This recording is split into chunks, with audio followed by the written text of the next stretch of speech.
Jadi kalau bicara prospektus, itu yang paling prospek ya sebetulnya pertanian, karena seiring dengan adanya manusia dan pertumbuhan manusia. Yang kedua, ini fakta membuktikan pada saat pandemi kemarin, 2 tahun kita melakukan pandemi, pembatasan itu, sektor apa yang paling paling bertahan, yang survive? Itu pertanian.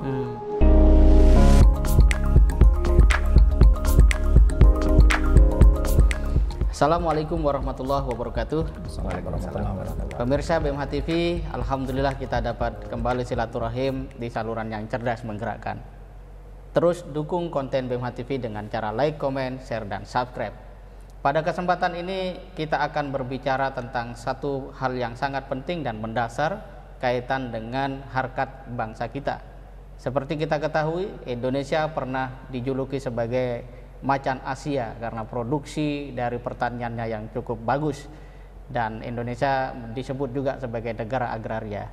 Tetapi sekalipun di dalam konteks syariah zakat, pertanian adalah salah satu komoditi yang dikenakan wajib zakat, di Indonesia para petani justru menjadi pihak yang harus kita bantu dan harus kita berdayakan. Dalam konteks itulah kemudian perbincangan ini menjadi sangat penting untuk kita hadirkan. Dan bersama saya telah hadir dua narasumber penting yang memiliki concern di bidang pertanian, pemberdayaan pertanian atau petani tepatnya, yaitu pertama ada Bapak Sigit Iko. Sehat Bapak? Alhamdulillah. Alhamdulillah. Kemudian ada Bapak Supendi sebagai Direktur Utama BMH. Sehat selalu, Ustaz? Sehat. Nah, kita akan mulai dari Bapak Sigit Iko ini kaitan dengan soal petani. Kita dari yang ringan dulu nih Bapak. Mengapa petani kita menjadi harus diberdayakan? Apakah aspek kultur, apakah ada aspek sosial, atau memang bangsa Indonesia ini sebagian orang menganggap memang tidak kreatif, atau seperti apa? Silakan. Baik, ada dua hal yang saya sampaikan. Pertama, tantangan seorang petani. Ya, tantangan seorang petani atau agronom lah ya, adalah menyajikan pangan yang sehat dalam jumlah yang cukup, ya, tapi dengan harga yang terjangkau. Ini jadi kenapa harus demikian? Kalau pertanian kita itu harganya tinggi, maka nanti berdampak terhadap konsumen, ya, daya beli terutama masyarakat berpenghasilan rendah. Maka dengan demikian, sebagai seorang petani sudah harus siap-siap bahwa harga komoditas pertanian itu tidak bisa memberikan revenue yang setinggi-tingginya. Karena harganya sudah begitu tadi tantangannya. Kita dituntut untuk menyajikan pangan yang sehat, jumlah yang cukup, kan gitu ya, terus sustain, ada terus setiap saat, bahkan jumlahnya akan terus bertambah, tapi harganya terjangkau. Itu tantangan pertama.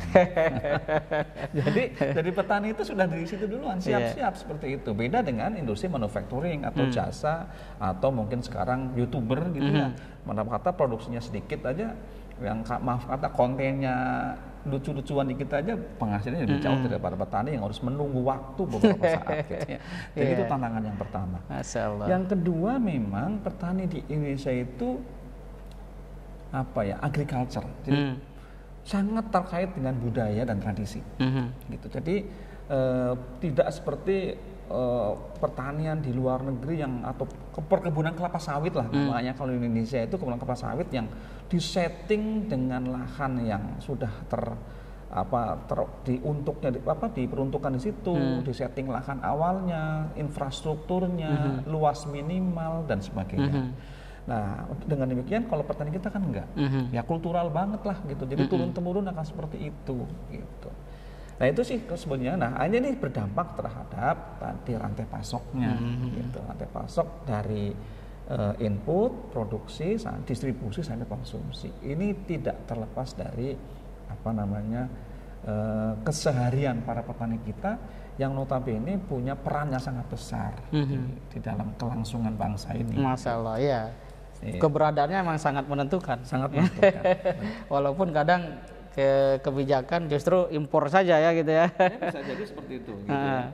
Mungkin faktor tadi ya, faktor diantaranya. Tapi kalau mendengar penjelasan tadi kok kayaknya madesu ini, masa depan suram kalau jadi petani ini kan enggak memberi apa yang kemudian menjadi peluang. Sebetulnya menurut saya, karena saya concern di ekonomi pertanian ya, pertanian itu tidak mendesu sebetulnya. Karena pangsa pasarnya jelas. Ke produk apa yang pangsa pasarnya jelas? Ya pasti produk pangan dan pertanian. Karena pertanian itu kan kalau tidak membuat, jadi gini, ada 3 jenis utama komoditas pertanian. Pertama itu pangan dan industri. Ya, kalau nggak jadi bahan makan, ya jadi bahan industri. Yang kedua itu berjenis sosial, yaitu untuk edukasi, untuk koleksi. Nah ya, jadi misalkan contoh taman, hutan kota, gitu ya. Itu kemudian taman bunga Cibodas, itu kan hanya taman koleksi dan edukasi dan wisata. Yang ketiga konservasi, gitu. Konservasi itu misalkan hutan lindung, hutan rakyat, tanaman kehutanan, yang sifatnya hutan bako, ya konservasi lah. 3 jenis itu, jadi yang aspek lingkungan, sosial dan ekonomi. Nah, yang ekonomi itu pangan dan industri. Ambillah saja kita ngomong yang ekonomi saja, itu kan seiring dengan pertumbuhan jumlah penduduk. Karena urusan pangan dan nutrisi. Nah, jadi kalau bicara prospektus, itu yang paling prospek ya sebetulnya pertanian, karena seiring dengan adanya manusia dan pertumbuhan manusia. Yang kedua, ini fakta membuktikan ya, pada saat pandemi kemarin 2 tahun kita melakukan pandemi, pembatasan itu, sektor apa yang paling paling bertahan, yang survive? Itu pertanian, gitu, pertanian ya, sampai kita bertahan gitu ya di sektor pertanian. Dikala semuanya turun ya menurut. Nah, sekarang kita bicara hari ini. Di hari ini Indonesia sekarang mungkin satu-satunya negara yang dibutuhkan di dunia hari ini. Karena faktor itu. Karena faktor komoditas CPO, ya, crude palm oil, sawit. Ketika Eropa digoncang dengan perang Ukraina dan Rusia, itu berpengaruh terhadap yang selama ini Korea itu dapat dikatakan memblokir, nggak mau ambil kelapa sawit, minyak sawit kita, karena mereka memiliki minyak minyak bunga matahari. Nah, sekarang ini suplainya minyak bunga matahari itu terganggu dengan adanya ini, gitu ya, dengan adanya perang belum pasca pandemi. Nah, sekarang mau tidak mau semua negara membutuhkan minyak kelapa sawit, CPO. Nah, Indonesia sebagai negara terbesar penghasil CPO, nah negara yang paling dibutuhkan. Dapat berkah perang. Perang dan pandemi ini. Belum soalnya. Nah, terbukti kemarin BPS dan BPS merilis bahwa kita itu sekarang di triwulan pertama itu kita neraca perdagangan internasional surplus. Surplus, dan itu tinggi dalam sejarah. Karena apa? Ya karena negara lain baru siap-siap pemulihan, kita dikasih berkah oleh Allah, tiba-tiba melejit dengan harga CPO yang sangat tinggi lah, kita langsung menjadi negara dengan neraca perdagangan prinsip terbesar. Walaupun kita harus antre gitu ya. Meskipun itu ya tadi lah resikonya, jadi yang namanya sudah jadi CPO itu komoditas dunia. Maka mau nggak mau ya tadi kita kalau jadi sawit itu sekali lagi bagian dari global supply chain. Sawit itu meskipun kita menanam sebagai petani sawit cuma 200 batang atau 130 batang, itu bagian dari global supply chain CPO. Nah, kita di konsumen juga bagian dari global supply chain CPO. Jadi kalau di globalnya harga naik, mau tidak mau kita juga harus naik. Namun demikian, dalam konsep pembangunan pertanian ada ranah kebijakan. Kalau yang punya komoditas mau menahan dan mengalokasikan hajat hidup warganya, tentu itu bisa saja. Tapi kan kita tidak sedang bicara politikal ekonomi nih. Kita bicara tentang global supply chain. Walaupun gitu, publik senang kayaknya. Luar biasa. Nah, itu pembuka. Jadi menurut saya pertanian justru yang paling prospek. Baik, luar biasa. Sebelum kita bicara tentang rantai niaga, kita tanya Pak Dirut BMH ini kaitan dengan bagaimana perjalanan program lumbung pangan santri yang selama ini berjalan di beberapa lokasi ya, seperti di Pebayuran Bekasi. Nah, apakah memang kendala-kendala yang tadi disebut oleh Bapak Iko juga dirasakan? Seperti apa, Bapak Swendim? Ya, gini, yang pertama kami sampaikan berkaitan dengan program lumbung pangan santri ini ya. Ini berangkat dari potensi internal ya di BMH, yang mana saat ini kurang lebih 40.000 ya santri yang boarding ya, dan ini kalau kemudian kita coba hitung secara konversi terhadap kebutuhan pangan ya, kalau satu orang ya kebutuhan konsumsi beras 0,5 kg. Di situ ketemu angka satu hari setidaknya 20.000 kilogram beras yang dibutuhkan untuk konsumsi santri di seluruh Indonesia. Kalau kemudian ini kita konversi ke 1 bulan, misalnya di situ diperlukan sekitar 600 ton. Nah, kemudian kalau kita konversi lagi, kemudian satu hektar ya, ini menghasilkan 6 ton ya. Setidaknya dalam 1 bulan dibutuhkan 100 hektar kebutuhan lahan untuk memenuhi kebutuhan santri. Kalau kemudian kita bicara berkaitan dengan 1 kali masa periode tanam ya, mulai dari pengolahan sampai panen ya, itu menggunakan 4 bulan. Di sana situ dibutuhkan sekitar 400 hektar dengan jumlah hanya santri sekitar 40.000. Nah, kami BMH berpikir bagaimana kemudian yang selama ini kebutuhan beras ini bukan hanya dipenuhi dari beli langsung ya, tapi bagaimana kemanfaatannya, keberkahannya ini lebih luas ya, lebih dirasakan oleh umat ya, masyarakat ya. Kemudian kami berpikir kemudian bagaimana kalau kemudian ini kita kembangkan ke program lainnya. Dalam hal ini kita mencoba kemudian masuk pada sisi produksinya, melibatkan petani yang mungkin selama ini petani menjadi ujung tombak ya dari rantai produksi pangan seperti itu. Dan alhamdulillah memang ini belum menjadi program yang berjalan lama dan sudah settle di BMH ya. Sekitar 3 tahun ini kita coba ya berjalan ke sana dan kita rintis ya beberapa lahan yang memang kita bebaskan untuk program itu. Ada juga konsepnya kita bermitra dengan petani ya, dan di situ nanti akan ada keuntungan kedua belah pihak seperti itu. Ini sudah berjalan ya. Nah, mungkin saat ini kita masih belum luas ya, lahan yang kita kelola mungkin sekitar kurang lebih 50-60 hektaran ya. Dan dalam proses ya di Pulau Buru ini saat ini dalam proses pembebasan ya 100 hektar ya. Dan tentunya sangat menjadi sebuah program yang menarik tadi disampaikan oleh Pak Sigit ya. Bagaimana kemudian setiap program lembaga masyarakat ini bukan hanya berhenti pada satu titik, tapi program itu bisa memberikan kemanfaatan, keberkahan dan efek yang lebih jauh lagi seperti itu. Semisal korban itu kan kalau kemudian lembaga zakat kemudian kita beli ya sudah di situ. Tapi kalau kemudian di situ ada proses pemberdayaan ya, melibatkan peternak ya, sehingga keberkahannya, kemanfaatnya lebih jauh terasakan oleh umat seperti itu. Iya.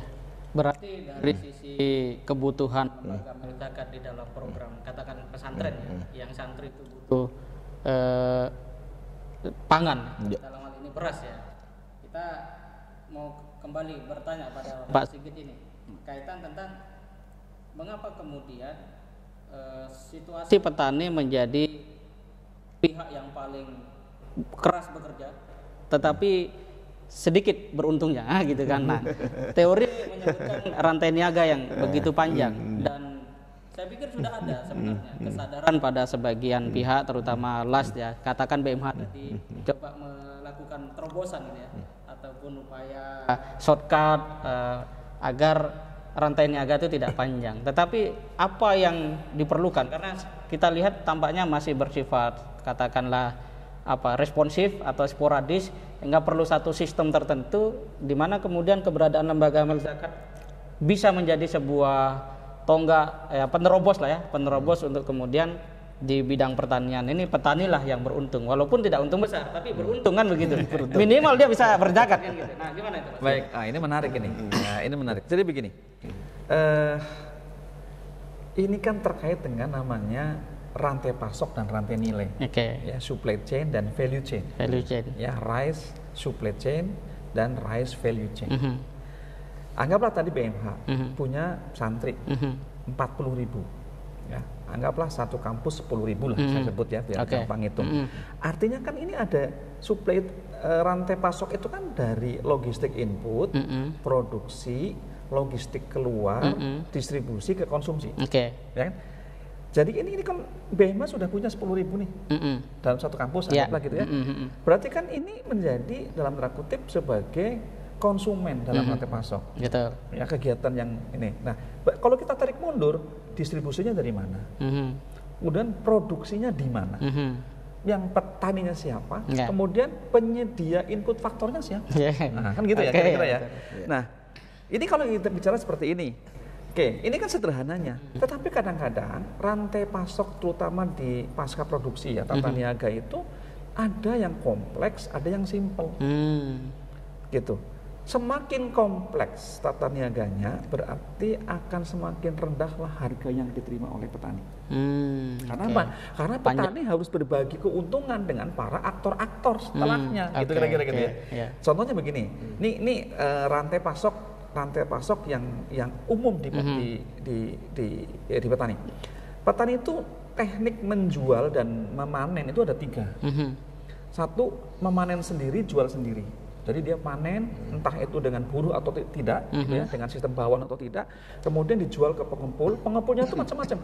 Pengumpul kecil, pengumpul besar, pedagang besar, pedagang induk, sampai pada pengecer. Gitu ya. Panjang ini kan? Nih, gitu. Ya. Jadi yang pertama. Yang kedua, itu sistem tebas. Nah, kalau yang pertama itu petani menikmati hasil panennya. Langsung. Karena dia manen. Yang dijual berapa, terserah petaninya. Masih mending lah ini ya. Jadi makan. Agak lumayan. Ya, yang kedua sistem tebas. Tebas ini ketika dijual dengan kondisi komoditas sudah siap panen, tapi harga langsung ditaksir oleh pembeli. Nah, udah tebas aja berapa nih 1 hektar sama hamparan berapa gitu ya, tebas sehingga petani mendapatkan rupiahnya, yang memanen si tukang tebas. Nah, si tebas kembali digeser kemana terserah si tukang tebas. Tidak tahu menahu petani. Tidak tahu. Nah, yang kedua ini si petani nggak menikmati hasil. Nah gitu. Nah, yang mungkin menikmati hasil adalah tukang tebasnya, gitu ya. Nah, yang ketiga diijonkan. Ijon itu jual dalam kondisi si petani menjual dalam kondisi si gabah itu belum siap panen. Masih hijau. Masih hijau sudah dijual diijonkan. Ini dua-duanya bisa untung bisa rugi dua-duanya nih. Dua-duanya. Kalau tiba-tiba dalam masa pertumbuhannya kena perang, yang rugi kan yang beli. Nah, gitu ya. Nah, yang 2, 3 ini kadang-kadang tidak syariah nih. Ya betul. Yang pertama boleh syar'i, yang 2 mungkin juga tidak syar'i. Gitu. Kalau dalam tebasnya juga horor. Yang ijon udah pasti nggak. Apalagi. Nah, ini kan juga harus ada pemberdayaan nih, merugikan. Nah, jadi kenapa kok petani itu tidak untung? Ya, jadi untungnya tidak besar, malah kadang-kadang merugi sebetulnya. Petani itu kadang-kadang hanya mengukur duit yang keluar aja kok. Namanya indeks terima sama indeks keluar. Gitu kira-kira. Terima mana yang lebih ada selisih apa tidak? Nah, ini terkait dengan rantai pasok dan rantai nilai. Setiap ada aktor dalam tanda kutip ya, aktor bermain pada subproses itu. Nah, aktor ini kan keluar cost dan menerima profit. Maka semakin panjang rantainya, semakin banyak juga petani berbagi terhadap para aktor.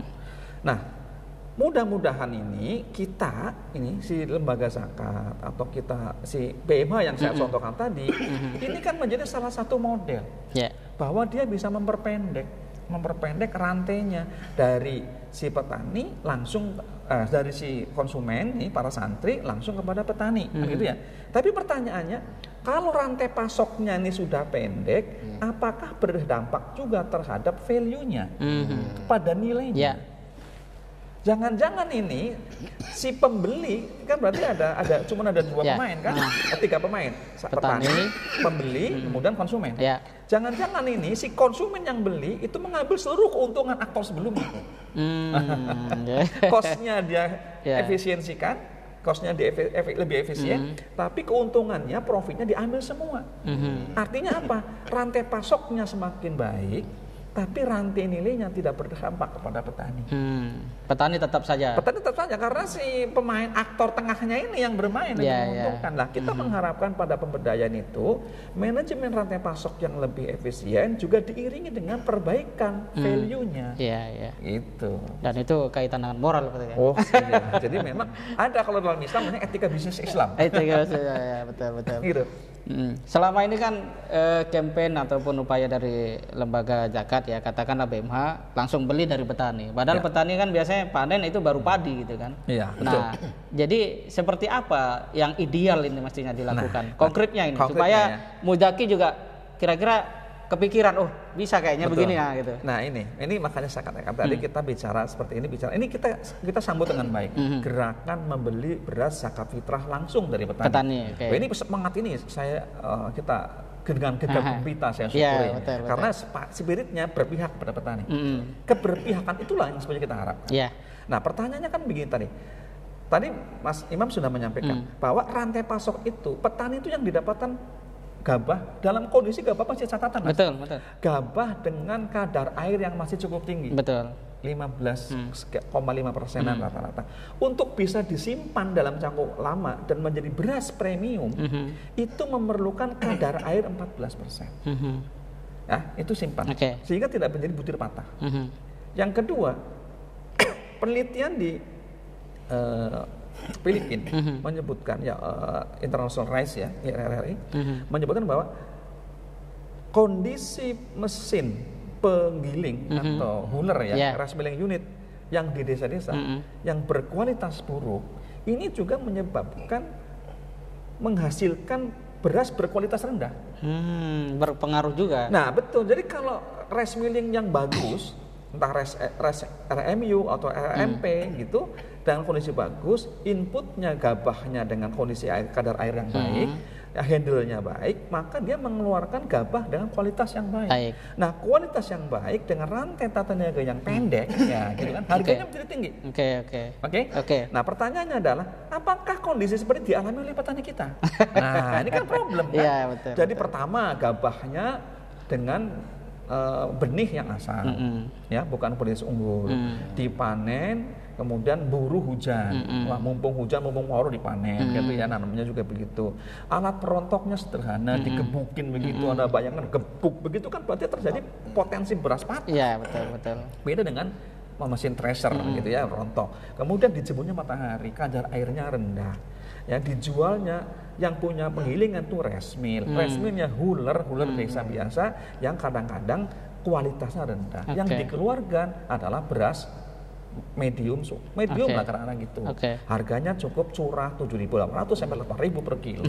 Bayangkan dengan keluaran dari RMP, keluarnya beras premium harganya 13.000. Masya Allah. Gitu ya. Menarik. Ini memang rantai pasok dan rantai nilai itu selain dengan penyederhanaan tata niaga juga harus hadir teknologi di dalamnya. Nah, kita menginginkan lembaga zakat ini bukan hanya euforia. Ayo beli beras langsung kepada zakat petani. Pertanyaannya kan tadi jenis penjualan petani. Kalau ketemunya petani langsung panen, ya langsung kepada petani. Tapi kalau dengan sistem panen dan penjualan yang 2 dan 3, ya kalau lembaga zakat pasti akan membeli pada pengumpul, nggak mungkin sama petani. Nggak mungkin, betul. Kan gitu ya.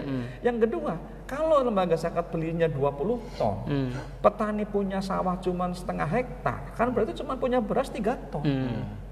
Mau nggak lembaga zakat ngecer kepada berapa untuk nyukupin 10 ton?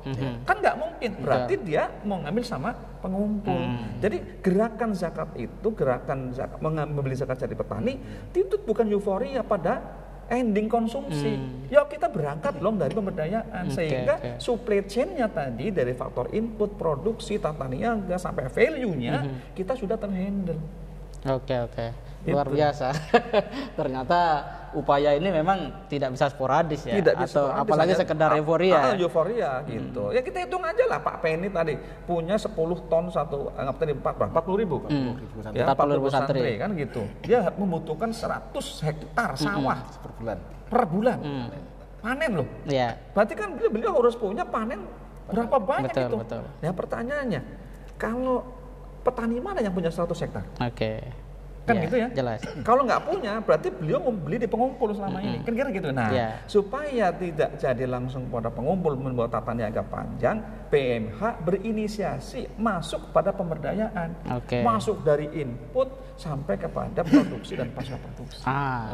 Ini memang keren ini. Ya, betul. Jadi kalau ada ngomong gerakan lembaga zakat membeli beras dari petani, beliau sudah punya portfolionya. Ini loh modelnya, bukan cuma euforia. Apa modelnya? Ini. Tapi kalau nggak punya pemberdayaan, udah beli sama pengumpul dah. Iya, betul. Luar biasa. Jadi ini menarik, Bapak Supendi. Artinya faktanya seperti itu nih. Kira-kira apa yang akan menjadi sebuah katakanlah upaya untuk tadi ya melakukan pemberdayaan pada petani? Sebab ketika kita misalnya punya petani tapi nggak punya teknologinya juga menjadi soal bersama. Nanti kita akan tanya Pak Sigit lagi kaitan dengan bagaimana ini menjadi satu tanggung jawab bersama gitu kan. Nah, silakan Pak Supendi. Kami di lapangan menemukan 4 hal yang mungkin lebih dari itu ya, yang mungkin barangkali selama ini menjadi permasalahan atau hal yang dihadapi oleh petani. Yang pertama dengan lahan. Tidak semua petani punya lahan. Ya. Yang itu coba kita kembangkan model-model kerjasama yang modelnya adalah garap ya, model petani penggarap. Ya. Kita menyediakan lahannya kemudian digarap oleh petani dalam bentuk bagi hasil seperti itu. Kemudian yang kedua problem yang kita temui adalah berkaitan dengan modal ya. Ada petani punya lahan luas ya, hektaran mungkin ya, tapi berkaitan modal dia minim. Ya, kita masuk dalam sisi aset permodalan, bantuan modal seperti itu. Kemudian yang ketiga berkaitan dengan teknologi atau skillnya. Ya ini mungkin tadi sampaikan Pak Sigit ya, banyak hal ya. Mulai berkaitan dengan pengetahuan itu sendiri ya, termasuk alat produksi dan alat produksinya sendiri yang tidak standar ya, yang berdampak pada hasilnya, kualitas hasilnya. Ya ini menjadi salah satu hal yang kemudian akan kita masuk ke sana dan terlalu sudah masuk ke sana. Kemudian yang terakhir tadi berkaitan dengan sisi aspek pasca panennya ya. Tadi sebutkan ya termasuk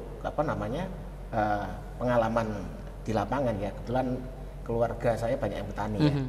Ketika masa panen raya ya, harga anjlok seperti itu kan. Panennya bagus. Tapi pada sisi lain ketika panen tidak terlalu bagus ya, tidak banyak ya, harganya bagus seperti itu. Ya, mungkin ini berkaitan dengan tadi itu disampaikan berkaitan stocking ya. Ya, mungkin dengan adanya keterlibatan BMH dalam hal ini adalah penyerapan hasil panennya tadi ya, memberikan salah satu solusi di situ seperti itu. Oke, baik. Berarti Pak Sigit kayaknya ini masih panjang perjuangan ini. Masih panjang nih karena pertama jenis masalahnya Pak banyak, serius, kompleks gitu kan. Di saat yang sama kesadaran umat juga untuk mendukung lembaga amil zakat bergerak ke sana juga masih belum terlalu tinggi. Biasanya umat juga di dalam berbagai kebaikan langsung pada yang disabdakan Nabi saja ya, amal jariah, anak yatim begitu. Pada ruang-ruang seperti ini memang.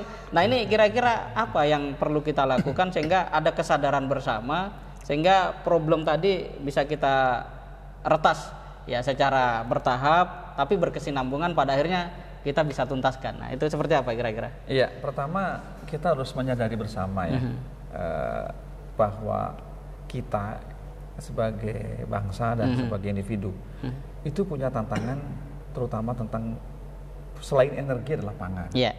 Gitu ya, tadi Mas Pendi menyampaikan bahwa urusan pangan itu kan bukan cuma masalah urusan makan, bagaimana urusan produksinya. Betul. Bicara produksi bukan cuma urusan nanam, tapi urusan sarananya. Ada lahannya apa tidak, ada dananya apa tidak, dan sebagainya lah gitu ya. Kira-kira seperti itu. Nah, untuk itu kita semuanya harus, saya suka dengan acara ini karena menyadarkan kita semuanya adalah bahwa kita tuh sebetulnya punya tantangan perihal tentang kemandirian pangan. Itu menjadi problem. Dan di sisi lain Islam itu memuliakan petani begitu Pak. Petani itu sebagai subjek zakat, bukan menjadi mustahik. Iya, betul. Artinya bahwa ada kemuliaan di situ. Dan berapa ayat-ayat tentang pertanian. Tetapi kemudian kita seakan-akan kok sekarang dalam tanda kutip ya, per sektor pertanian itu semacam menjadi apa? Shadow ekonomi. Dibutuh apa? keberadaannya tuh ada tapi kayak kok nggak dibutuhkan gitu loh. Lo dibutuhkan tapi kalau nggak dibutuhkan gitu. Kalau petani itu nggak ada, mau apa kita? Kita nggak boleh lagi. Nah, beberapa waktu lalu nih, Bappenas itu bikin rilis ya. Saya baca saya baca juga di rilis bahwa Bappenas menyayangkan banyak sekali pemuda-pemuda itu alih sektor dari sektor manufacturing pindah ke sektor pertanian pada saat pandemi akhir. Nah, kenapa alasan beliau? Alasan beliau adalah Bappenas Indonesia sedang berusaha untuk lepas dari jebakan middle income trap.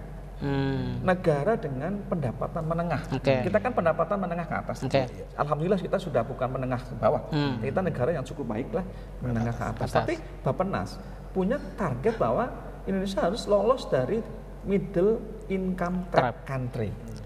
Negara dengan pendapatan menengah. Caranya bagaimana? Masuk kepada sektor-sektor yang punya revenue tinggi.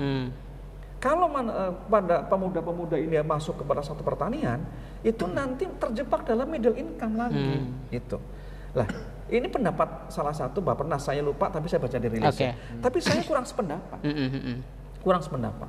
Bahwasanya pertumbuhan ekonomi itu nanti kan keterkaitan dengan pendapatan per kapita itu betul. Cuma pertanyaannya, pertumbuhan ekonomi itu diciptakan oleh siapa? Siapa pelaku ekonominya? Kita harus menciptakan banyak pelaku ekonomi sehingga pertumbuhan ekonomi itu ditumbuhkan oleh banyak pihak. Sehingga terjadi namanya distribusi pendapatan kepada kelompok itu. Nah, kalau sektor pertanian itu spesial. Hampir semua kita itu wilayah kabupaten, ya kotanya ada, tapi lebih banyak kabupaten. Kabupaten kan identik dengan pertanian, tapi memang sektor pertanian kita itu masih kalah dengan pendapatan sektor revenue dari pertambangan dan pengolahan, gitu loh. Tapi kalau kita bicara hajat hidup orang banyak, kan bukan cuma ngomongin pertumbuhan ekonomi, tapi juga kecukupan dan kemandirian pangan. Jadi kita tuh harus punya strategi ya secara makro secara makro. Kita harus punya strategi bagaimana kita lolos dari jebakan middle income, tapi juga punya kemandirian pangan. Jangan sampai kita bergeser menjadi negara industri yang notabene kita masih luas sumber dayanya, negara agraris, nanti untuk pangan aja impor. Alasannya menjadi negara dengan pendapatan tinggi. Itu kan ironis juga. Gitu. Bagaimana? Nah, harusnya kita berpikir, ayo kita mikirin tentang industrialisasi pertanian. Masuk kepada industrialisasi pedesaan. Sehingga sektor pertanian itu dan pedesaan menjadi pusat-pusat pertumbuhan baru dengan pendekatan teknologi. Sehingga turunan derivat komoditas pertanian itu masuk ke dalam industri manufaktur. Bukanlah, bagaimana kita mau bisa bicara manufacturing industri pertanian kalau petaninya saja enggan untuk melakukan pasca panen? Betul nggak? Bicara tentang pengeringan, masih pakai jemur matahari. Kenapa nggak mau invest di mesin pengering? Loh, dryer itu mahal. Terus disimpan. Pak Pani mengatakan, kalau lagi musim panen harga itu turun. Apa yang bisa dilakukan oleh petani kita? Secara teori ekonomi itu terjadi elastisitas penawaran. Kalau terjadi oversupply, produksi lagi panen raya, sementara kebutuhan permintaannya tetap. Kan secara harga cenderung akan turun. Kan gitu kira-kira ya, cenderung turun. Nah, tapi permintaan tidak bertambah karena harga turun, itu masalahnya. Misalkan begini, kita nih kebutuhan cabai yang fluktuatif ya. Istri kita itu di rumah beli cabai misalkan 1 hari 1 on. Harganya dari harga 22.000. Tiba-tiba naik menjadi 78.000. Apakah istri kita itu mengurangi jumlah cabai? Enggak juga kalau panen gitu loh. Tapi coba ketika cabai harga 7.000, apakah menambah? Tiba-tiba nambah 10 kilo? Enggak juga, tetap 1 kilo. 1 on lagi kebutuhannya. Ini menarik. Nah, sehingga kita dengan pemberdayaan harus bisa masuk ke dalam industrialisasi pedesaan yang masuk sehingga lindung hasil. Nah, itu lindung hasil. Lindung hasil. Boleh nggak nih petani kita? Petani itu enggak melakukan lindung hasil. Kenapa? Satu, pengeringan investasinya mahal. Kedua, penyimpanan perlu gudang yang mahal. Gudang itu kan minimal enggak mungkin sekitar 12 kali 13 meter. Kan gitu. Nah, minimal kalau kemudian gudang. Yang ketiga, bicaranya tentang modal, investasinya dari mana? Kan gitu. Betul. Yang keempat, jangan salah, bagaimana mau disimpan? Mau sekarang juga butuh. Nah, itu kebutuhan hari ini dari mana nih Pak? Kira-kira gitu. Nah, inilah perlunya pemberdayaan. Pemberdayaan itu sampai ada model ijon itu kan. Loh iya sampai saking butuhnya belum ditebas masih mending barangnya ada lah. Kalau ijon kan belum muncul. Ini makanya pemberdayaan sangat penting, terutama dalam manajemen rantai pasok, ada lindung hasil dan industri di dalamnya. Nanti kita kaji lebih jauh itu. Lindung hasil. Nah ini ternyata tidak cukup sawah, tidak cukup petani, butuh tadi teknologi. Nah kira-kira bagaimana? Apakah kemudian langkah BMH nanti setelah pemberdayaan pertanian, mungkin dia akan menyediakan secara perlahan ya, kayak tadi ya, pengering dan sebagainya. Seperti apa itu? Ya, tentunya kita akan merangsana ya. Dan yang kedua juga ini berkaitan dengan pengalaman ya. Makanya kami di BMH ya saat ini ya lagi mencoba me-upgrade ya berkaitan dengan pengetahuan kami ya berkaitan tersebut, bekerja sama dengan pesantren masyarakat Al-Mutadin ya Pak ya. Harapan kami banyak hal yang bisa kita eksplor di sana dan ini menjadi benchmark di tempat yang lainnya seperti itu. Oke. Kita nanti akan ingin tahu lindung hasil nih. Kayaknya belum banyak publik yang terlalu mengenal tentang lindung hasil. Tapi kalau secara ideal dengan semua mata rantai niaga tadi, apakah lembaga ML Zakat harus menyediakan itu semua ini dalam pengertian pemberdayaan? Misalnya kita latih orang untuk jadi pengepul gini dengan memiliki mesin pengering terus kemudian seperti apa kira-kira konkretnya? Ini pertanyaan keren banget ini asli, pertanyaan keren banget. Jadi sekarang kan era kolaboratif, era kolaboratif. Kita tidak bisa bermain sendiri, tidak bisa. Itu dari secara spiritnya. Secara realistisnya nih, Indonesia itu menjadi negara satu-satunya negara di dunia yang punya alokasi khusus dana desa. Betul. Dan punya undang-undang desa. Artinya begini, ya, terlepas dari segala macam kritik kekurangan ini ya, namanya baru beberapa tahun ya, tentu kita akan mulai tumbuh lah kita. Artinya begini, spirit bahwa pembangunan Indonesia sekarang mulai bergeser, bertumbuh dan didistribusikan ke desa itu menjadi spirit kita. Kan gitu ya. Nah sekarang pertanyaannya bagaimana kita melakukan optimasi dana desa, optimasi dana sosial Islam, kan gitu ya, sosial Islam. Nah sosial Islam kan bukan cuma zakat, ada wakaf. Kemudian peran pesantren yang notabene paling banyak di desa-desa, kan gitu. Pesantren kan paling banyak di desa di pedesaan. Ya betul. Kemudian peran investor. Satu lagi, saya punya model di Al-Mutadin itu. Kita menggunakan dana investasi itu dana remittance. Apa itu dana remittance? Dana transfer dari para kaum buruh migran. Berapa banyak desa-desa itu mengekspor tenaga kerjanya TKW lah gitu ya ke luar negeri dan mereka disebut sebagai pahlawan devisa. Ada dana transfer yang dari luar negeri masuk ke Indonesia, ke kampungnya. Ini sebetulnya menjadi salah satu sumber modal dana investasi dari dana remittance ini. Nah pertanyaannya adalah siapa yang mampu mengkolaborasikan kolaborasi efektif antara lembaga zakat, lembaga wakaf, pemerintah desa. Jadi stakeholder desa aja lah, kita yang skup kecil. Stakeholder desa, kemudian kelompok tani, para tengkulak di desa, para industriawan, RS milling unit segala macam di desa, itu menjadi itu kekuatan ekonomi desa. Ini tantangannya. Nah, BMH sudah mulai masuk kepada model ekonomi pedesaan. Sehingga bahwa saatnya kita itu ayo mengoptimalkan pertumbuhan ekonomi kita itu dari pedesaan. Sehingga optimallah seluruh potensi-potensi tadi itu gitu. Nah, jadi lembaga zakat tinggal masuk ini. Beli langsung gitu. Jadi masuk di dalamnya. Menjadi ekosistem. Ekosistem pemberdayaan ekonomi pedesaan. Nah, terakhir yang saya sebut dalam kotak ini, kita tidak boleh memandang remeh yang namanya pesantren. Pesantren itu sendirinya ada 3. Pertama dia sebagai pusat pendidikan. Kedua adalah pusat dakwah. Ketiga pusat pemberdayaan masyarakat. Nah, poin ini di dalam model pemberdayaan masyarakat saja itu dia punya aset wakaf yang begitu luas. Betul. Tadi Pak Penny mengatakan bahwa pengelolaan wakaf, tanah wakaf pesantren itu bisa menjadi solusi terhadap kemiskinan rumah tangga pedesaan. Yang tadinya buruh tani nggak punya aset, dia naik kelas menjadi petani penggarap. Tanahnya tanah siapa? Tanah pesantren, wakaf pesantren. Yang kedua, pesantren juga punya tokoh kultural yang menjadi penggerak masyarakat. Yang tidak kalah penting dari 3 fungsi ini adalah pesantren itu punya ekosistem pembentukan pribadi-pribadi yang tangguh dan berintegritas. Ya, supaya tidak bermain tadi ya, walaupun rantainya pendek tadi. Iya, ini masalahnya nih, coba. Kalau kita, ini pesantren, jadi kita mengharapkan selain lembaga zakat, lembaga wakaf, ini BHMA penuh komplit nih BHMA ini. Pesantrennya punya, lembaga wakafnya punya, lembaga zakatnya punya, santri sebagai konsumen ada, santri sebagai petani ada, santri sebagai penggerak desa ada. Orang tua santri sebagai muzakinnya juga ada.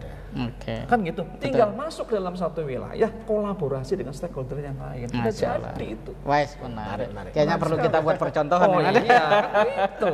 Iya. Baik, tadi lindung hasil. Ini seperti apa Pak Seketika? Siapa tahu bisa memberi inspirasi dan tepat ini kolaborasinya nanti. Betul. Begini, lindung hasil. Saya ada konsep, ada hikmah, ada contoh, ada toladan gitu ya, ada prakteknya. Jadi begini, lindung hasil itu sebetulnya sudah dicontohkan oleh Al-Quran, oleh Allah dalam Al-Quran ketika Nabi Yusuf melaksanakan tata kelola bagaimana takwil mimpi Raja Mesir. Ada 7 sapi gemuk dimakan 7 sapi kurus, ada 7 gandum segar habis oleh 7 gandum kering.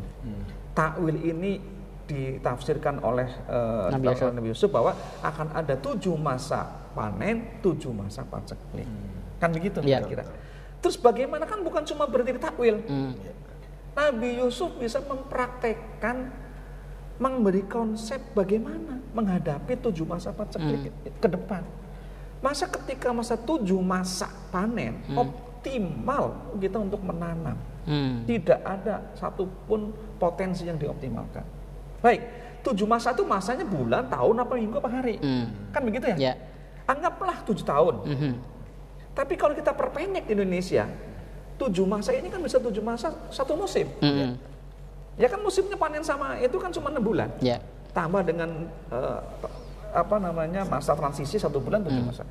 Berarti kan kita harus mengoptimalkan ini. Pertanyaannya adalah kedua. Kita harus melihat dari kisah Nabi Yusuf itu bagaimana Nabi Yusuf melakukan lindung hasil. Dalam Quran disebutkan simpan dalam tangkainya, makan sebagian lagi disimpan dan untuk benih. Artinya apa? Kita ada teknologi penyimpanan. Allah memberikan petunjuk kepada Nabi Yusuf untuk melakukan teknologi penyimpanan. Kemudian setelah teknologi penyimpanan, jangan lupa ketika datang masa paceklik, Nabi Yusuf juga mempraktekkan teori distribusi.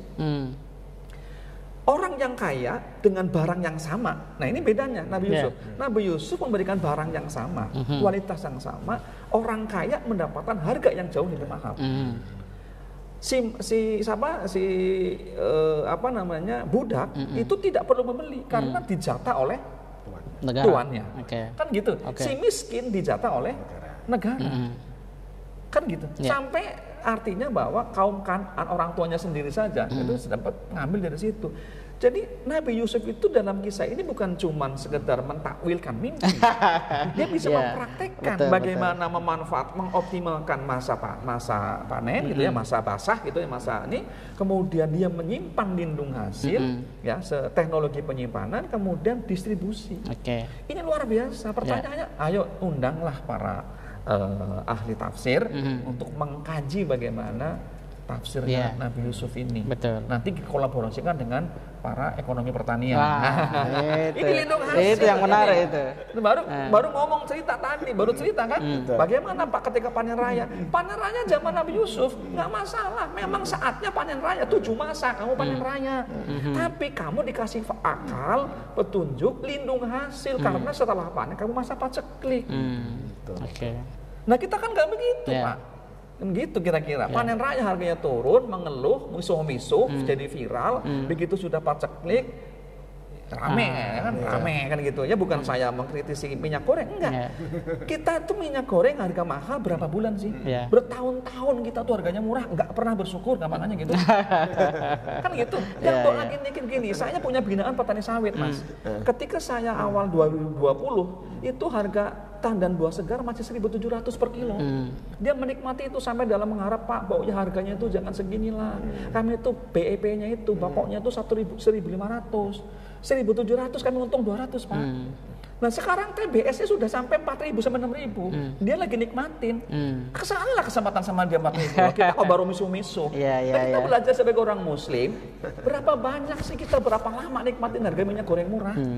Baru segini aja udah ini, ya sudahlah, urusan Pak itu kan urusan pemerintah, harus punya kebijakan itu. Iya, itu ranahnya sana. Tapi kita sebagai pribadi Muslim, kita belajar Nabi Yusuf ini.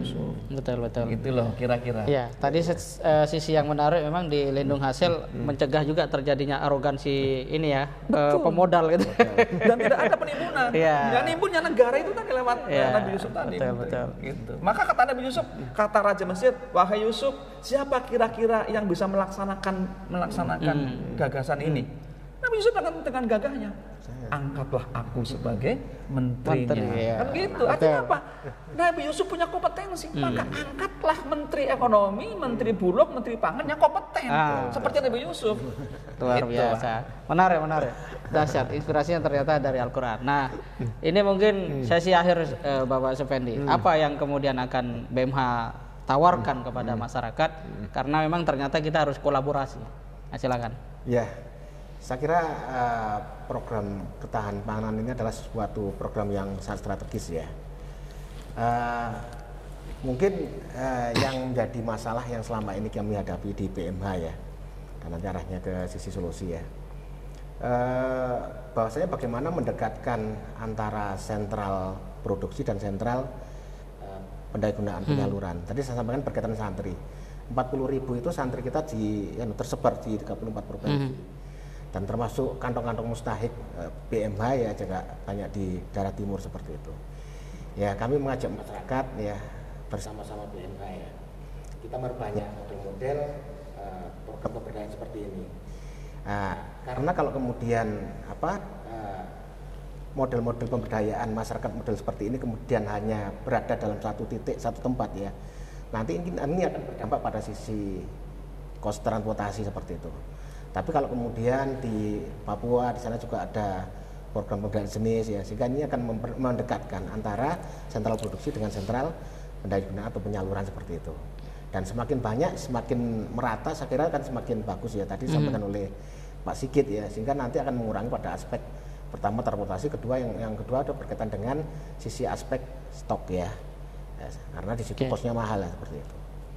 Ya, itu mungkin ya tentunya kami berharap bimbingan dari Pak Sigit yang selama ini juga telah banyak hal ya berkecimpung dalam pesantren masyarakat Al-Muhtadin seperti itu ya. Dan ini saya kira sebuah harapan luar biasa ya, peluang luar biasa ya untuk Muzaki donatur terlibat ya dalam program ini ya, karena keberkahannya bukan hanya dirasakan oleh santri mustahik ya, tapi juga akan meluas ya dalam adalah petani. Ya mungkin saat ini menjadi objek yang tidak tersentuh ya, minim tersentuh ya. Baik, ini poin kunci Pak Sigit. Hanya harus disampaikan memang ini. Gimana? Nah, Indonesia ini dikenal sebagai negara yang paling gemar berbagi. Artinya tidak ada masalah lah orang untuk peduli ini kan. Yang menjadi persoalan adalah bagaimana kemudian lembaga Mil Zakat ini dengan kesadaran masyarakat yang semakin tinggi berbagi itu mampu melakukan satu proses perubahan. Katakan petani tadi, kita ingin petani sejahtera. Optimisnya itu berapa lama lembaga Mil Zakat bisa mewujudkan itu kira-kira? Nih pertanyaan selalu keren-keren terus ini pertanyaannya. Jadi, kita anggaplah ini peluang ya. Kita bersyukur kita punya peluang dari negara kita sebagai negara yang tingkat kedermawanannya tinggi. Tapi kita sebagai lembaga harus juga mengimbangi. Ya, lembaga ini pelaku-pelaku pengelola organisasi pengelola dana sosial Islam ya, LAS maupun wakaf itu harus bisa menghadirkan lembaga yang profesional, independen dan akuntabel. Ini pertama. Nah, lembaga yang profesional, independent, accountable itu bisa terwujud kalau didukung oleh SDM yang kompeten dan berintegritas.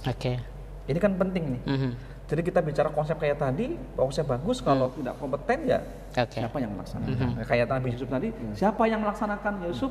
Saya, angkatlah saya jadi menteri. Kan kompeten gitu lah. Maka Pak Pendi dan semuanya ayo sama-sama wujudkan dan cetaklah SDM yang kompeten dan berintegritas. Insya Allah kalau lulusan pesantren Hidayatullah insya Allah berintegritas. Amin. Yang ketiga, kalau SDM-nya sudah kompeten berintegritas, maka dukunglah dengan manajemen yang modern dan infrastruktur manajemen yang sehat dan infrastruktur manajemen yang modern. Mau gak mau karena kita sudah ada perubahan perilaku masyarakat ya, dari yang non digital ke digital, bagaimanapun kita juga harus didukung dengan modernisasi manajemen. Kemudian yang ketiga adalah harus didukung dengan sistem pelaporan yang baik. Nah ini dia, di pelaporan inilah yang membedakan Bapak Ibu sekalian bayar langsung ke tradisional atau ke lembaga zakat. Karena lembaga zakat itu ada pelaporan yang bertanggung jawab. Ada audit syariahnya, ada audit keuangannya, ada audit kinerjanya. Nah, saya harapkan BMH juga melakukan pelaporan secara masif dan terukur. Ya, yang akuntabel sehingga masyarakat memahami dampak. Kalau saya berzakat ke BMH, kinerjanya seperti apa? Dampaknya bagaimana? Ini kan pelaporan dampak juga penting. Gitu, kalau kita cuma sekedar menyalurkan dapat tanda terima dan doa, itu sudah standar pelayanan. Tapi kemudian membayar zakat ke BMH, ke sebuah lembaga zakat, memberikan dampak yang bisa lebih memproduktifkan dan menumbuhkan ekonomi pedesaan misalnya, itu juga harus kita laporkan. Insya Allah. Menarik. Yang berikutnya adalah pengawasan. Jadi kita bagaimanapun tetap diawasi kok. Yakinlah masyarakat semuanya, saudara-saudaraku semuanya, kalau Anda membayarkan zakat ke lembaga zakat khususnya yang saya kenal BMH ini, insya Allah setelah mengawasi baik pengawasan internal maupun pengawasan secara regulasi dan kepatuhan lain yang memadai. Masya Allah. Yang terakhir, kolaborasi efektif. Kita jangan jalan sendiri. Berapa loh? Jadi itulah sebetulnya literasi zakat.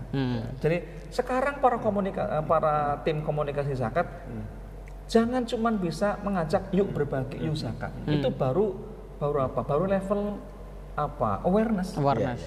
Interest, desire, actionnya kan panjang itu. Betul. Supaya orang desire dan action, tunjukkanlah yang tadi laporan kinerja dan laporan kinerja, tata kelola dan sebagainya, sehingga dia punya desire, ketertarikan, hasrat untuk ke BMH-nya itu tinggi. Tapi kalau cuma yuk zakat ya semuanya yuk semua sudah gitu. Kemana ini gitu loh. Literasinya tuh harus ditingkatkan. Menarik. Ini luar biasa. BMH TV ini salah satu menjadi wadah yang bisa mengkampanyekan lah kan impact ini. Luar biasa, terima kasih banyak Bapak Sigit Iko dan Bapak Supendi. Pemirsa BMH TV, dari perbincangan tadi kita menemukan satu permasalahan serius, besar dan kompleks, yang itu ternyata membutuhkan bukan sekedar kemampuan pengelolaan, terobosan dan kinerja lembaga zakat, tapi juga dukungan dari seluruh elemen bangsa, umat, terutama muzaki untuk terus menguatkan kesadarannya di dalam mendorong perubahan masyarakat. Karena pada dasarnya dihadirkannya syariat zakat adalah untuk mengentaskan kemiskinan dan secara ideal bagaimana mustahik menjadi muzaki. Kita tahu pertanian adalah sektor yang sangat unggul di dalam sejarah, bahkan Al-Quran bercerita tentang kehebatan pengelolaan sektor pertanian yang mengembangkan satu peradaban, bahkan menyelamatkan manusia dari paceklik yang luar biasa. Tapi kemudian hari ini Indonesia sama-sama kita lihat para petaninya justru tidak berdaya. Mudah-mudahan dengan hadirnya bincang mulia bersama Bapak Sigit Iko dan Bapak Supendi ini menghadirkan satu kesadaran bersama, bahkan gerakan bersama untuk kita ikut memberdayakan petani. Dengan cara yang seperti apa? Tadi panjang lebar telah dibahas dan diulas. Insya Allah ini akan menjadi sarana silaturahim kita untuk diskusi lebih lanjut dengan Bapak Sigit Iko, dengan Bapak Supendi dan seterusnya. Kita jumpa lagi pada bincang mulia yang akan datang. Terima kasih, dukung terus BMH TV dengan like, comment, share, dan subscribe. Assalamualaikum warahmatullahi wabarakatuh. Assalamualaikum warahmatullahi wabarakatuh. Alhamdulillah, jazakallah. Luar biasa ya.